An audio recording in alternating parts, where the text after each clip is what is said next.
Саламатсыңарбы, урматтуу окуучулар? Биз бүгүн кыргыз тили сабагын улантабыз.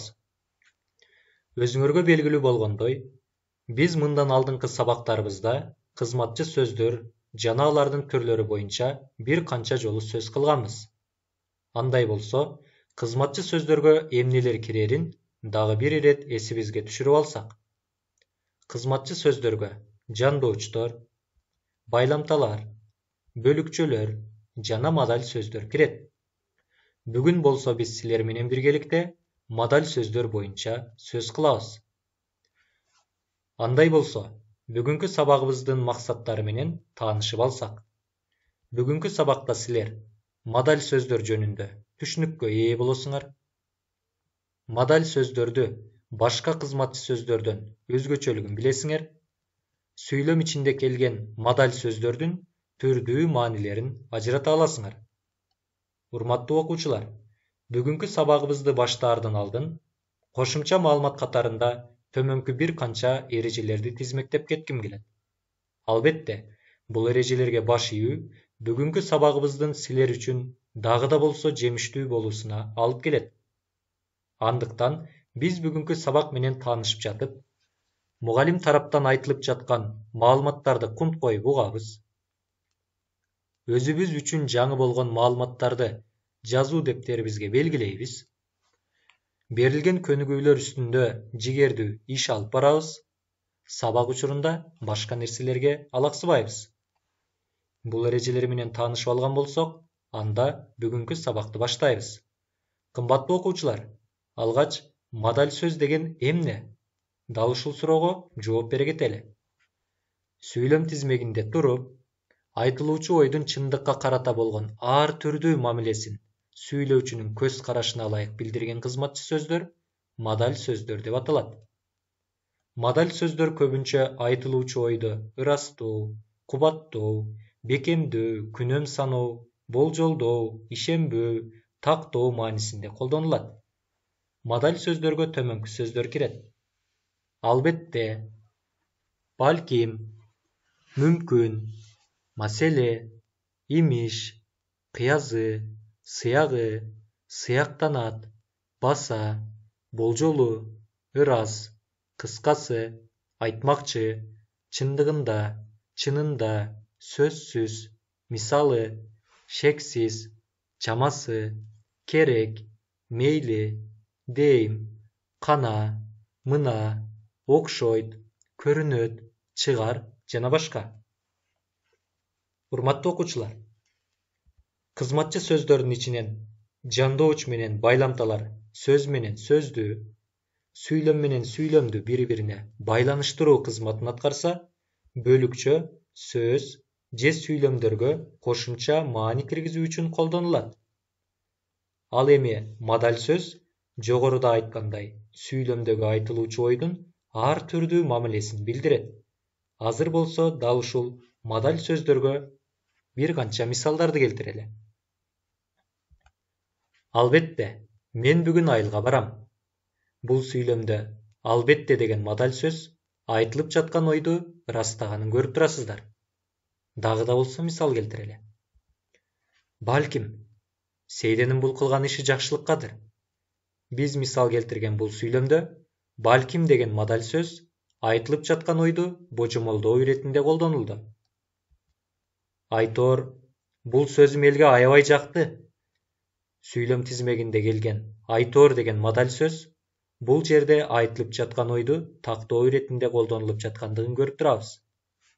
Эми болсо, силер менен биргеликте модаль сөздөрдү катыштырып бир канча сүйлөм түзөлү. Кыскасы, ажообуздун айткан чечимин баарыбыз туура деп санадык. Урматтуу окуучулар, бул сүйлөм тизмегинде келген кыскасы деген модаль сөз айтылып жаткан ойго карата кандай мааниде колдонулду? Бул жерде логикалык түрдө ой жүгүртө турган болсок, анда бул сүйлөм бир канча сүйлөмдөрдүн жыйынтыгы, натыйжасы экендигин билебиз. Демек, айтуучу тарабынан бир канча ойлор айтылган, жана ал акыр аягында дагы бир ирет өзүнүн сөзүн тактоо максатында кыскасы деген модаль сөздү колдонду. Ырас, азыр кол куушуруп, душманга жол бошотуп берчү заман эмес. Бул сүйлөм тизмегине маани бере турган болсок, анда ырас деген мадаль сөз кездешти. Дал ушул мадаль сөз айтылып жаткан ойду ырастоо максатында колдонулду. Дагы да болсо мисал келтирели. Адилет бүгүн ооруп калды окшойт, сыягы. Бул сүйлөмдө айтылып жаткан ой адилеттин ооруп калгандыгын анык, так эмес, тескерисинче божомолдоо түрүндө билдирүүдө. Урматтуу окуучулар, бүгүнкү сабагыбыз силер үчүн дагы да болсо түшүнүктүү болуусу үчүн машыгуу жумуштарын аткаралы. Силер төмөнкү 3 сүрөткө тиешелүү болгон сүйлөм тизмектерин көрүп турасыңар. А бирок бул сүйлөмдөр толук түрдө жазылган эмес. Эми болсо силер менен биргеликте калтырылган түз сызыктардын ордуна тиешелүү болгон мадаль сөздөрдү алып келебиз. Биринчи сүйлөмгө көңүл буруңуздар. Жокчулук адамзаттын ырысын кесет. Сүйлөм аягында биз кайсы мадаль сөздү алып келсек, анда бул сүйлөм мааниси жагынан толукталат. Албетте, бул жерде өңдөнөт жана туура деген мадаль сөздөрдү колдонсок болот.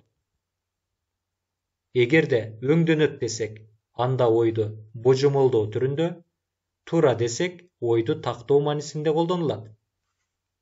Андай болсо, экинчи сүйлөмгө көңүл бурабыз. Зергерлер азыр борбордон да табылбайт. Бул жерге кайсыл мадаль сөз туура келет? Көп чекиттин ордуна кыязы, сыягы, имиш деген бир канча мадаль сөздөрдү колдонсок болот. Булардын баары айтылып жаткан ойго карата божомолдоо, күмөн саноо маанисинде колдонулду.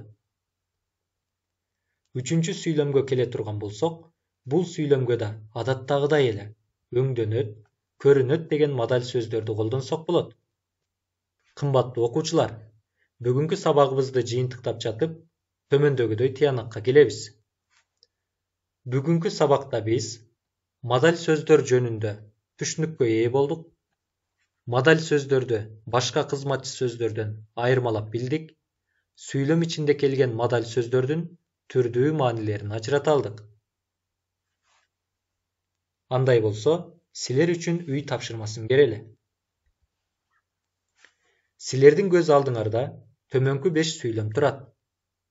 Сүйлөмдө калтырылган көп чекиттердин ордуна мааниси жагынан туура келген мадаль сөздөрдү койгула. Эмне үчүн дал ошол мадаль сөздү пайдаланганыңарды түшүндүрүп бергиле. Кан Кошойдун айтканы туура чыгар. Бул оюмду айтуу үчүн көпкө ойлондум. Бала жылмайганда апасы да жылмаят. Кыяздын келерине 3 күн калды окшойт.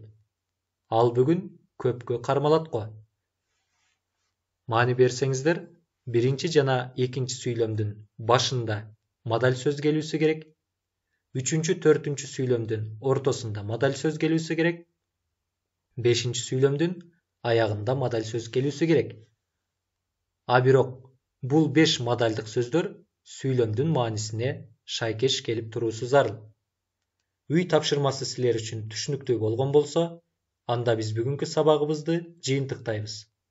Сабакка катышкан ар бириңиздерге терең ыраазычылык билдирүү менен кийинки сабактардан амандашканча саламатта калыңыздар демекчибиз.